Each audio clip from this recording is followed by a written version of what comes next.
बेटा अपन ने क्या करे, सर्ट्स पढ़े, सर्ट्स किसको बोलते हैं ये पढ़े इससे पहले क्वेश्चंस में। लेकिन अब जो पढ़ना है बेटा वो है लाइक सर्ट्स और अनलाइक सर्ट्स किसको बोलते हैं, मुशाबा और गैर मुशाबा जजरी मकदारें, ये किसे कहते हैं, ये अपने को पढ़ना है बेटा। नाउ अब सबसे पहले लाइक सर्ट्स और अनलाइक सर्ट्स किसको बोलेंगे।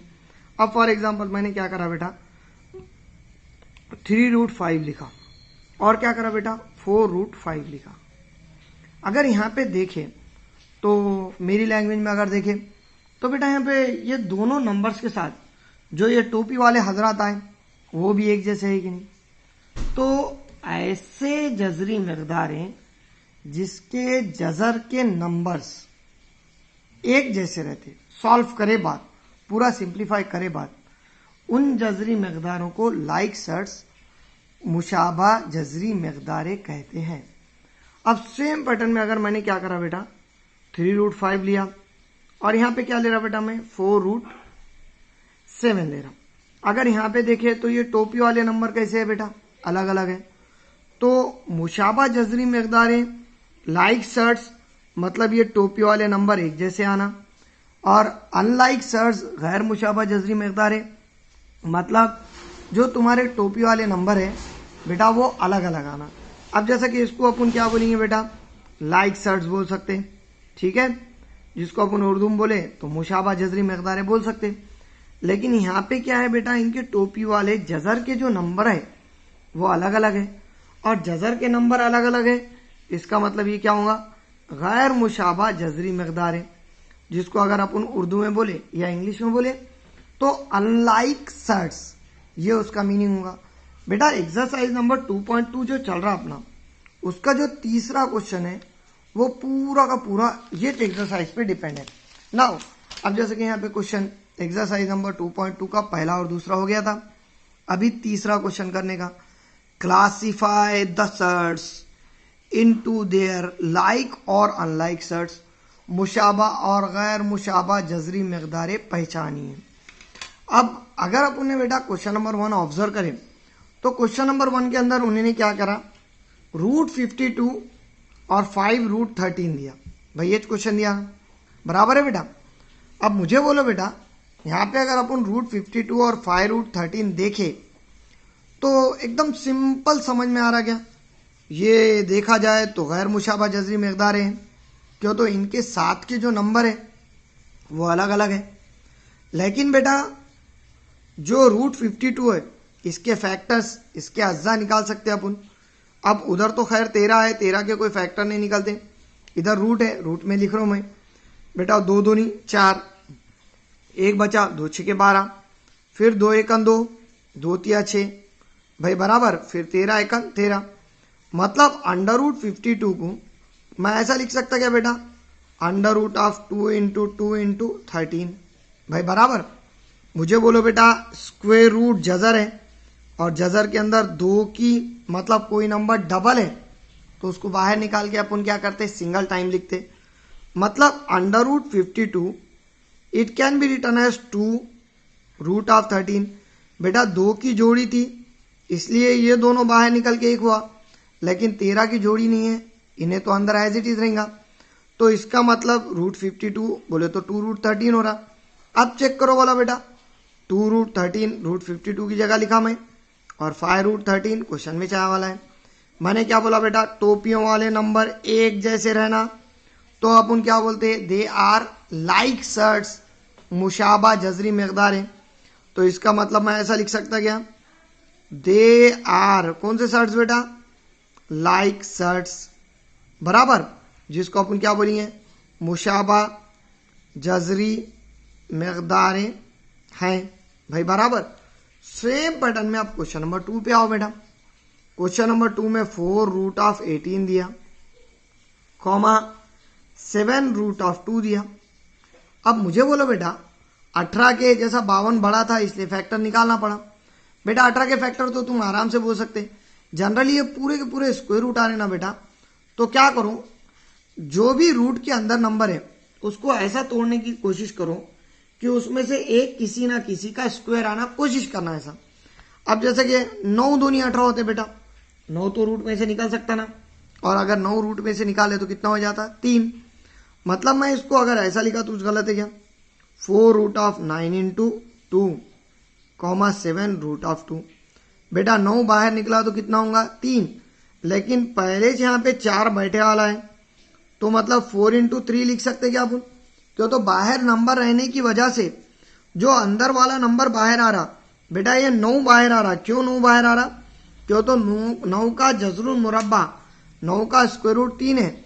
या फिर आप 18 को अगर ऐसा लिख के करना है, 18 2 9 18, फिर 3 तिया 9 3 तिया 9, फिर 3 एक 3, मतलब 18 की जगह 2 इंटू 3 ये लिखे तो भी आपका जवाब सही आता, कुछ गलत नहीं आता, सेम ही फैक्टर निकलते। यहाँ पे भी 3 की जोड़ी बाहर निकल के 3 2 बार है, बाहर निकल के 3 एक बार लिखना पड़ेगा। और रूट के अंदर कौन बच रहा 2 कॉमा 7 अंडर रूट 2। तो 4 तिया कितने होते बेटा 12 अंडर रूट 2 कॉमा 7 रूट 2। फिर से देखो बेटा इनके साथ टोपियों वाले नंबर सेम है। मैंने क्या बोला? अगर टोपियों वाले नंबर सेम है मतलब ये कौन सी शर्ट्स है बेटा? लाइक शर्ट्स है। तो फिर से क्या लिखिए? लाइक शर्ट्स मुशाबा जजरी मकदारें, भाई बराबर ये चेंगा बेटा। अब ये आने के बाद आओ क्वेश्चन नंबर 3 पे। बेटा सेम एक्सरसाइज का क्वेश्चन नंबर 3 जो है, सॉरी क्वेश्चन नंबर 3 ये था, क्वेश्चन नंबर 2 जो है वो रूट ऑफ 68 है और 5 रूट ऑफ 3 है। भाई यहाँ पे रूट में कौन है? 3 है, छोटा नंबर ही है ना। बेटा मुझे बोलो 68 कि अगर अपन फैक्टर्स निकाले, 68 बड़ा नंबर है ना बेटा, चलो इसके फैक्टर्स निकालेंगे। सो 2 तिया 6, 2 चौक 8 बराबर है बेटा। फिर 2 एकन 2, 2 सते 14 बराबर है। फिर 17 एकन 17। इसका मतलब रूट ऑफ 68 क्या आने वाला है बेटा? 2 इंटू 2 इंटू 17, और इधर का खैर 5 रूट 3 एज इट इज है बेटा। ये 2 की जोड़ी है, बाहर निकल के 1 होता, मतलब 2 अंडर रूट 17 कॉमा 5 रूट 3। अब मुझे बोलो बेटा यहाँ पे ये दोनों के साथ जो टोपियों वाले नंबर है, जो रूट के जजरी मकदार है वो अलग अलग आ रही। मैंने क्या बोला बेटा? अलग अलग आ रही। मतलब क्या रहता बेटा? ये दे आर, क्या बोलेंगे अपन यहाँ? Unlike shirts. ये कैसे है बेटा? अनलाइक शर्ट्स है, गैर मुशाबा जजरी मकदार है, भाई बराबर। तो ये टाइप में आने वाला है क्या बेटा? अब ये आने के बाद क्वेश्चन नंबर 4 देखो, सेम पैटर्न में क्वेश्चन नंबर 4 क्या है? 19 रूट 12 कॉमा 6 रूट 3। बेटा 12 के फैक्टर बहुत ईजी है लिखना, 4 तिया 12 या 2 ज़रब 3 भी लिख सकते क्या?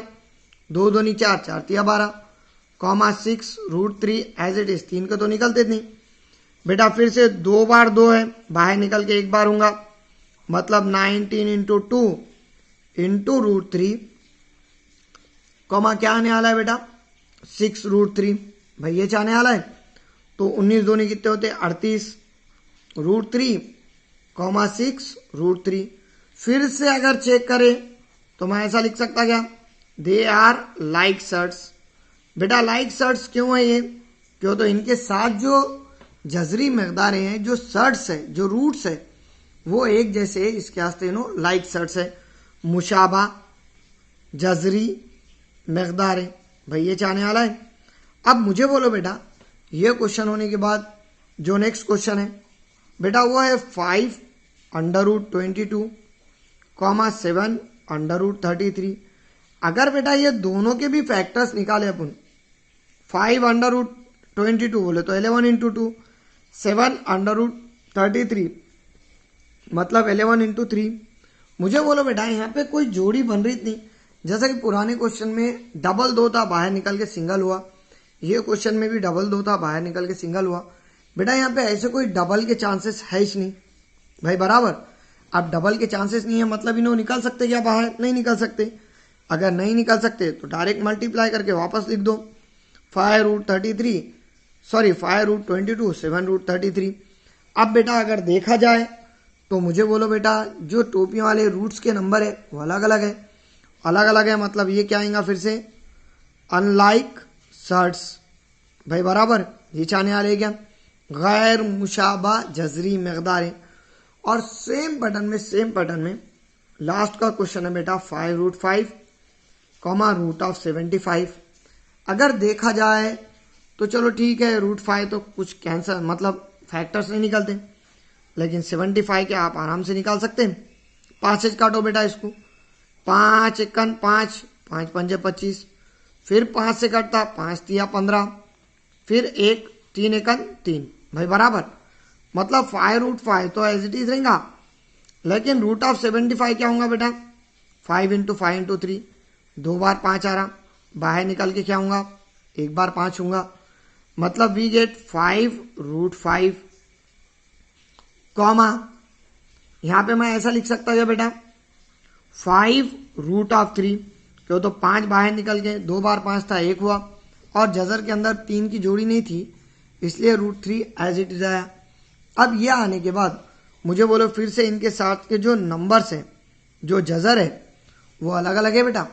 और अगर जजर अलग अलग है इसका मतलब ही क्या है बेटा, ये गैर मुशाबा जजरी मकदार है भाई बराबर। अब गैर मुशाबा जजरी मकदार मतलब दे आर अनलाइक शर्ट्स, ठीक है। अब बेटा ये तो हो गया क्वेश्चन नंबर 3 तुम्हारा। सेम पैटर्न में क्वेश्चन नंबर 4 है जिसको तौसी कीजिए। क्वेश्चन नंबर 4 एकदम सिंपल है, सिंप्लीफाई, ठीक है। अब समझ जाओ बेटा, सिंप्लीफाई लिखे आ लाइए नाउ। अब बेटा सिंप्लीफाई के अंदर जो तुम्हारा पहला क्वेश्चन दिया वो दिया √27। सिंप्लीफाई का मतलब क्या बेटा, √27 को अपने को सॉल्व करना है। अब मुझे बोलो √27 को सॉल्व करना है तो इसके फैक्टर्स निकालो बेटा। 3 से कटता ही नहीं, 3 ना है 27, 3 तिया 9, फिर 3 एकन 3, मतलब √27 can be written as 3 into 3 into 3। मुझे बोलो बेटा 2 बार रहा तो बाहर निकल के 1 बार होता, मतलब ये 3 2 बार यहाँ पे आ रहा, बाहर निकल के 1 बार लिखूंगा। और बेटा ये 3 की जोड़ी है नहीं, इसके वास्ते अंदर का 3 एज इट इज रहेगा। सो ये टाइप में तुम्हारा 27 के शर्ट्स आने वाले। सेम पैटर्न में बेटा √50 है। चलो 50 के फैक्टर्स निकालना है, कोई बहुत बड़ी बात नहीं है। 50 बेटा 5 एकन 5, 0 का 0, फिर 5 दूनी 10, फिर 2 एकन 2, मतलब √50 can be written as 5 into 5 into 2। बेटा 5 इंटू 5 इंटू 2 आएगा, फिर से 2 बार है, बाहर निकल के 1 बार होता, मतलब 5√2 होगा क्या भाई बराबर। बेटा ये हो गया दूसरा सिंप्लीफाई। अब दूसरे के बाद जो तीसरा है ये थोड़ा अलग टाइप है, √50, रूट के अंदर 250 है सॉरी। चलो 250 के अगर अपन फैक्टर्स निकालें तो मुझे बोलो बेटा 5 से कटता ही नहीं, 5 पंजे 25, 0 का 0, फिर 5 से कटता 5 एकन 5 और क्या आएगा बेटा 0 का 0, फिर 5 से कटता 5 दूनी 10, फिर 2 एकन 2, ये आने वाला है। मतलब √5 इंटू 5 इंटू 5 इंटू 2। बेटा रूट के अंदर से 2 बार रहा तो बाहर निकल के 1 बार होता भाई बराबर। ये 5 2 बार नहीं 3 बार है, मांगना अपन 2 बार लेंगे। 5 2 बार है, ये दोनों में जोड़ी में 5 2 बार है, बाहर निकल के 1 बार हुआ। बेटा दूसरे किसी की जोड़ी है क्या, नहीं है, तो 5 और 2 एज इट इज बच जाएगा। तो वी गेट 5 √5 दूनी कितना 10। बेटा ये टाइप में दूसरा है। देखो यहाँ पे क्या करे, 5 की जोड़ी बनाने का, तो ये दोनों बाहर निकल के 1 बचा, इसके साथ ये 5 के साथ जोड़ी नहीं थी इसलिए ये 5 एज इट इज रहा और 2 भी एज इट इज रहा। बेटा उसके बाद आओ क्वेश्चन नंबर 4 पे। क्वेश्चन नंबर 4 है √112। बेटा 112 के अगर अपन फैक्टर्स निकालें, चलो मुझे बोलो बेटा 2 पंजे 10 होता, 1 बचा, 2 छके 12 भाई बराबर। फिर बोलो 2 दूनी 4, 2 अटे 16, फिर 2 एकन 2, 2 चौक 8, फिर 2 सत्ते 14, और उसके बाद क्या बेटा, 7 एकम 7। ये मेथड मेरे ख्याल से तुम 5वीं से पढ़ते हुए आ रहे, इसलिए इस पर स्ट्रेस नहीं देते हुए डायरेक्ट फैक्टर्स निकाल रहा बेटा। तो under root of 112 can be written as 2 into 2 into 2 into 2 और इंटू 7। बेटा अपने को मालूम है जोड़ी रहा तो बाहर निकलता, ये 2 की जोड़ी है, बाहर निकल के एक बार होगा, इंटू ये 2 की जोड़ी है, बाहर निकल के एक बार होगा, लेकिन 7 की जोड़ी है क्या, नहीं है, तो ये बेचारा टोपी के अंदर फंसेगा। सो वी गेट 2 दूनी 4 और root of 7 as it is. तो ये आया बेटा तुम्हारा 5वां क्वेश्चन। और यही क्वेश्चन के अंदर अंडर रूट ऑफ 168 तुम लोगों का 5वां क्वेश्चन है, जो आपके लिए होमवर्क है, जो आपको अभी सेंड करना है बेटा, ठीक है।